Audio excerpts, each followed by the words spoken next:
예, 4조 5천억 원대 분식회계를 주도한 혐의를 받고 있는 김태한 삼성바이오로직스 대표의 구속영장이 또다시 기각됐습니다. 네, 또 도심 길거리에서 음란 행위를 한 혐의를 받고 있는 전 프로농구 선수 정병국 씨에 대한 구속영장도 기각됐는데요.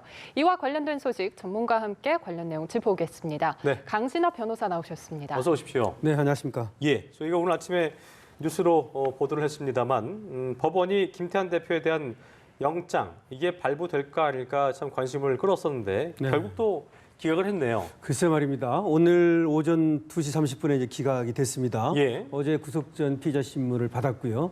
지금 앵커께서 얘기한 대로 지난 5월에도 한번 구속영장 심사가 있었거든요. 그렇죠. 이제 두 번째 기각입니다. 근데 저번과 다른 점은 저번에는 증거인멸 교사 혐의였습니다. 예. 그런데 이번에는 분식회계로 직접 치고 들어간 거거든요. 예, 그 사안의 본질로 치고 들어간 그렇죠. 거죠. 사안의 본질이죠. 예.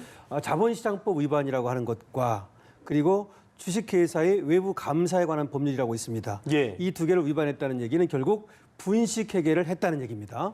이것이 있었고 또 하나는 특경법 위반이라고 개인적으로 회사 돈을 갖다 썼다라고 하는 혐의입니다. 예. 횡령 혐의죠. 이것이 있었고 그 다음에 저번에 이제 또 그 구속영장이 기각됐던 증거인멸 교사 예. 이렇게 사실은 네 가지 혐의를 넣어서 구속영장을 청구했던 것입니다. 네. 근데 여기에 대해서 법원에서 전격적으로 기각 결정을 했는데요. 그 이유를 좀 살펴볼 필요가 있습니다. 예. 첫 번째, 범죄의 성립 여부에 대한 다툼의 여지가 있다라고 말했습니다. 우리가 왜 그 구속영장을 발부할 때는 보통 혐의가 소명되고 이런 말 많이 들어봤잖아요. 예. 그렇죠. 근데 그거에 반대입니다. 그러니까 주요 범죄에 대해서 그 성립 여부에 다툼의 여지가 있다. 네. 즉 확실히 소명되지 않았다는 것이죠.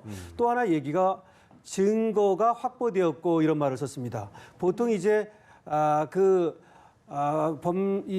발부를 할 때는 말이죠. 증거 인멸의 위험이 있다 이런 말을 쓰잖아요. 이번에는 증거는 이미 더 뭐 인멸할 것도 없다 이런 얘기를 했고요. 그다음에 이제 뭐 주거라든지 내지는 가족 관계라든지 이런 거에 비춰볼 때 도망의 염려가 없다 이런 말을 했고요. 그러면서 결국은 구속의 어떤 필요성이 없다 이렇게 예. 얘기하면서 이번에 법원에서 기각 결정을 내린 겁니다. 그렇군요. 네. 예, 그렇다면 앞서 구속영장이 두 차례 기각되면서 네. 이재용 부회장의 아무래도 소환 조사 가능성은 조금 떨어졌다 이렇게 볼 수 있을까요? 일단은 급제도에 걸렸다라고 봐야죠. 예. 아무래도 이번에 이제 만약에 김태한 사장에게 구속영장이 발부가 됐다면 예. 그 다음에 최재성 사장이라든지 그 다음에 삼성전자의 정현호 사장 그리고 나아가서는 이재용 부회장까지 이 분식회계 혐의로 치고 올라가려고 했던 것이죠. 사실은 이 분식이 인정되면 그 다음에 승계라고 하는 것이 남는 예. 겁니다. 우리 승계 알고 있지 않습니까? 경영권 승계. 그래서 왜 분식회계를 했느냐? 그것은 삼성의 어떤 경영권 승계를 이재용 부회장이 안정적으로 확보하기 위해서 쉽게 하기 위해서 그랬다. 이렇게 봤던 거 아닙니까? 그런데 여기서 분식에 제동이 걸린다면 앞으로 이제 그 이유로 치고 올라가기가 어려운데요. 그러다 보니까 이번에 이 기각 결정에 대해서 검찰에서는 상당히 예. 반발하는 입장을 내놓고 있어요. 뭐라고 말했냐면 혐의가 중대하다. 왜 그러냐면 지금 검찰에서 보는 것은 4조 5천억 정도의 분식회계를 했다고 보는 겁니다. 예. 4조 5천억. 혐의가 중대하지 않느냐. 그다음에 또 무슨 얘기를 했냐면 객관적으로 입증이 충분히 됐다. 또 이런 얘기를 했고요. 왜냐하면 회계사들이라든지 또 관련자의 진술을 많이 지금 확보를 했다고 보고 있거든요. 그다음에 또 하나가 뭐냐면 지금 그 증거인멸죄로 8명이 저번에 구속이 됐어요. 예. 이 관계자들이 말이죠. 그렇다면 그렇게 증거인멸죄로 이미 8명이나 구속이 됐다면 증거인멸의 위험성이 있는 것이 아니냐. 이런 논리를 들면서 이번에 이 구속영장 기각을 이해하기 어렵다. 예. 이렇게 얘기를 하고 있습니다. 궁금한 게 뭐냐면 영장 발부 사유라는 게 이제 우리가 죄를 졌다가 아니어도 혐의점이 좀 있어 보인다만 돼도 그렇죠. 되는 경우가 많은 뿐더러 지금 말씀하신 것처럼 회계장부 전문가의 회계사들도 이게 분식회계 가능성 한 것으로 보인다라고 의견까지 냈는데도 불구하고 법원에서 안 된다 그게 범죄 성립 여부에 다툼 여지가 있다고 얘기한 것은 증거가 없다고 봐야 되는 거예요? 어떻게 좀 해석을 해야 되는 거예요? 그렇죠. 결국 증거를 가지고 범죄가 성립되는 여부를 결정하는 거잖아요. 예. 그러니까 유죄인지 무죄인지 쉽게 말하면 증거를 결정하는 거 아닙니까? 그렇다면 지금까지 나온 그 증거만을 가지고는 범죄가 확실히 성립된다고 보기 어렵다는 거죠. 근데 이제 금방 얘기한 대로 유죄가 될 때는 이제 합리적 의심의 여지가 없는 증명이 돼야 되는데 예. 구속영장을 발부할 때는 소명만 되면 되거든요. 가능성이 좀 있어 예, 보인다. 가능성이죠. 개연성은 좀 살펴볼 있으면 필요가 됩니다. 있다. 예, 그렇죠? 예. 그걸 소명과 증명의 차이입니다. 그렇죠. 예. 그런데도 불구하고 소명이 제대로 안 됐다고 보는 것 같아요. 왜 그러냐면 이 분식회계에 대해서 그때 이제 회계 기준을 바꾸거든요. 2015년도에. 예. 그래서 종속회사에서 관계회사라는 것으로 이렇게 바꿉니다. 그랬을 때 삼성에서 얘기하는 것은 그것은 국제 회계 기준에 맞추어서 그 법무법인의 어떤 자문을 받아가지고 예. 회계 자문을 받아서 한 것이다라고 얘기를 했던 것이고요. 그리고 검찰에서는 회계사들 조사해보고 하니까 꼭 그런 것도 아니다더라. 좀 문제가 있다. 이렇게 보는 것인데 아무래도 지금까지는 법원에서 예. 확실히 혐의가 소명된 것은 아니다. 예. 이렇게 보는 것이고요. 그다음에 사실은 이번에 이 김태현 사장의 구속영장을 청구하면서 개인 예. 비리도 넣었거든요. 그 횡령은 개인 비리입니다. 개인 비리. 분식회가 상관없는. 갖다 쓴 거 개인. 그렇죠. 예, 예. 그런데도 불구하고 사실은 어떤 별건 수사도 좀 했다고도 볼 수 있습니다. 네. 그런데도 이 실패를 했다는 것은 검찰로서는 예. 상당히 당황스러운 것이고 이 분식회계 이 수사 말이죠. 여기가 앞으로 좀 난관에 부딪혔다 이렇게 보는 것이 맞습니다. 그러면은 이게 검찰 입장에서 모양새가 빠지게 되는 건데 그렇죠. 뭐 지금 혐의를 넣을 수 있는 걸 다 집어넣었잖아요. 다시 보는 거죠. 이걸 넣었는데 기각된 거면 앞으로 어떤 카드를 검찰이 내놓을 수 있는 거예요? 사실 증거인멸 교사까지 다시 집어넣었거든요. 넣었잖아요. 예, 예. 그러니까 지금 얘기한 대로 늘 건 다른 겁니다. 그런데도 불구하고 실패를 했다면 증거를 보강하는 수밖에 없는 거죠. 증거 보강. 그러니까 증거를 보강해서 지금까지 나왔던 증거를 촘촘히 구성하고 예. 거기에서 혹시 부족한 것이 있다면 다시 보강 수사와 추가 수사를 통해서 그것을 정밀하게 그렇게 해서 확보해가지고 증거를 들이미는 것밖에 없는 거죠. 왜냐? 이미 혐의는 다 나와 있는 거니까요. 예, 그렇군요. 앞으로 계속해서 수사 상황을 지켜봐야 할 네. 것 같습니다. 그렇습니다. 예. 네, 다음 주제로 넘어가면요. 법원이 공연 음란 혐의를 받고 있는 전 프로농구 선수 정병국 씨에 대해서 구속영장을 기각했습니다. 예. 사실 음란 행위도 여러 번 있었고 어떻게 해서 구속을 면할 수 있었던 건가요? 글쎄 말입니다. 벌금 낸 적도 있고요. 예. 뭐 기소유예 받은 적도 있고요.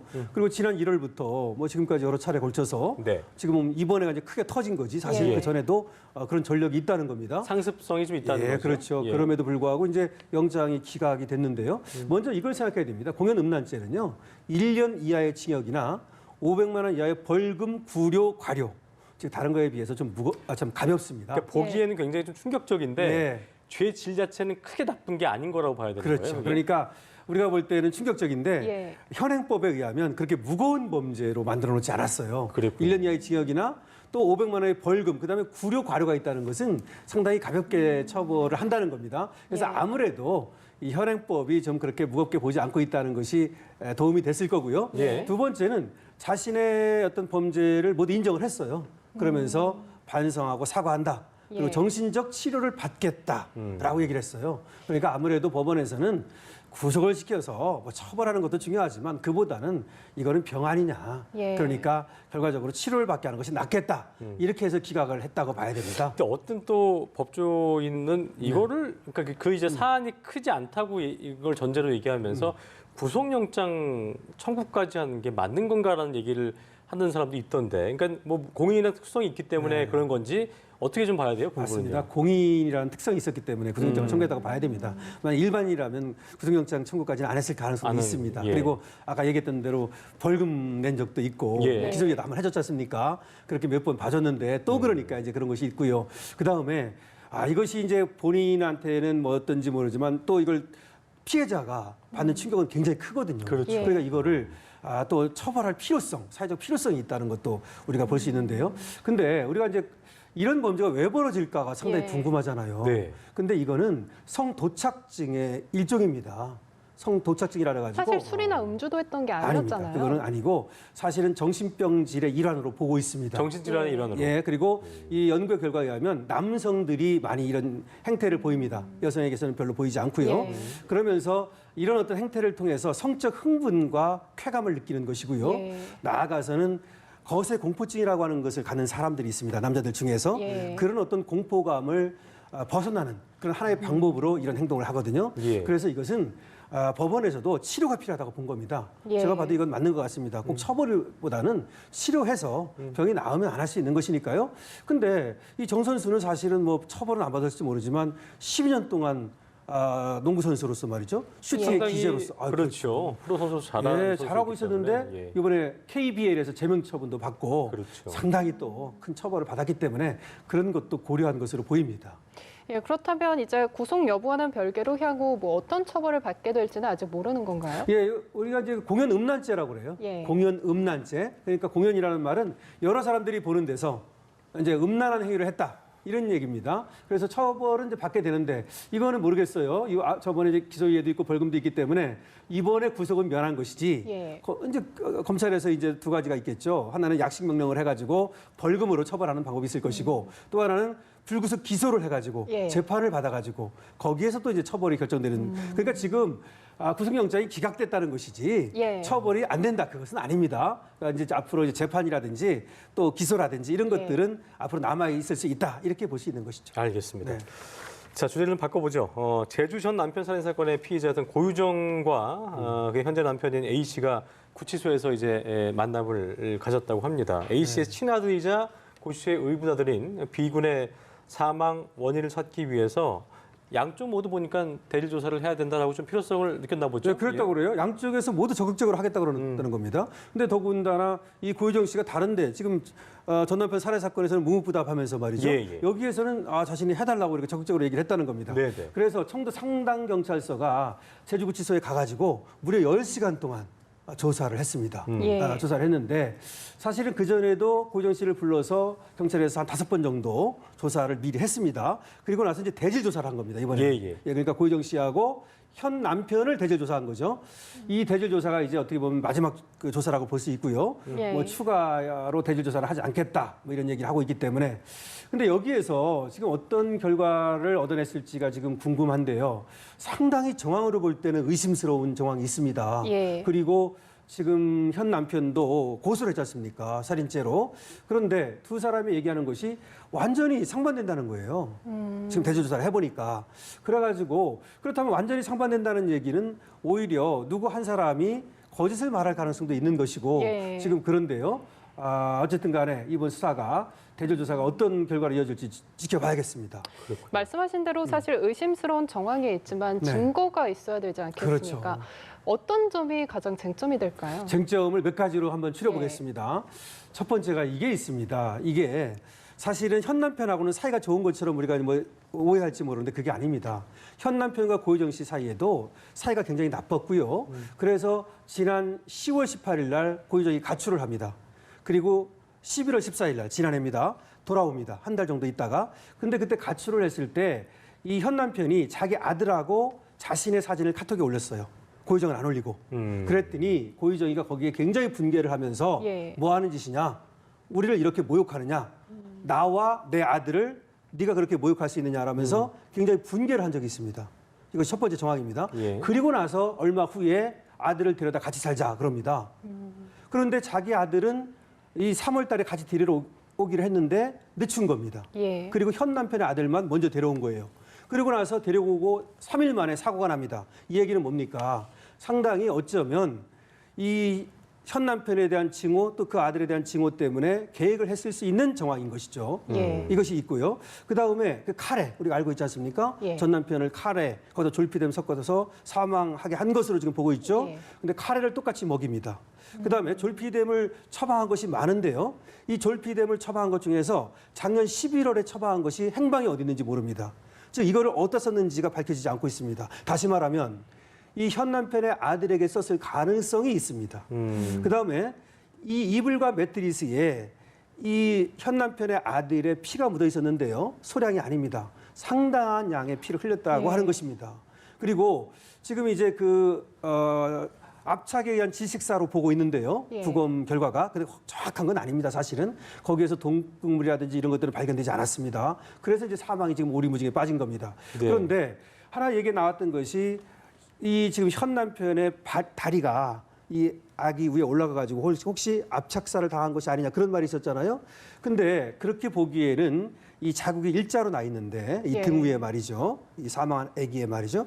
근데 그렇게 보기에는 조금 이 지금 일자 이 흔적이 좀 의심스럽다는 사람이 겁니다. 본능적으로 또 다리가 올라오게 되면 또 뒤처이게 되잖아요. 그렇죠. 그러니까 그런 점에서 조금 그 석연치 않은 부분인 것 석연치 않은 같고. 부분이. 그래서 지금 몇 가지 제가 말씀을 드렸는데요. 예. 이런 의심스러운 정황들이 존재합니다. 네. 그런데 이건 정황 증거인 예. 것이죠. 그러다 보니까 결정적 증거, 키 포인트. 이걸 이제 지금 찾아야 되는데 네. 이번 대질 증거에서 그것을 찾았는지는 두고 봐야 됩니다. 경찰이 이제 그 부분을 찾아야 되는 건데 네, 네. 고유정 씨가 이전에 전 남편 살인 혐의에 대해서 진술을 좀 거부하는 식의 모습을 보이거나 소극적으로 보였던 것에 비해서 그렇죠. 이번에는 대리 조사하자. 나도 그렇습니다. 당당히 하겠다고 했던 이 어떤 심리를 보면 한편으로는 이 가능성 어디까지 가능성인데 그렇죠.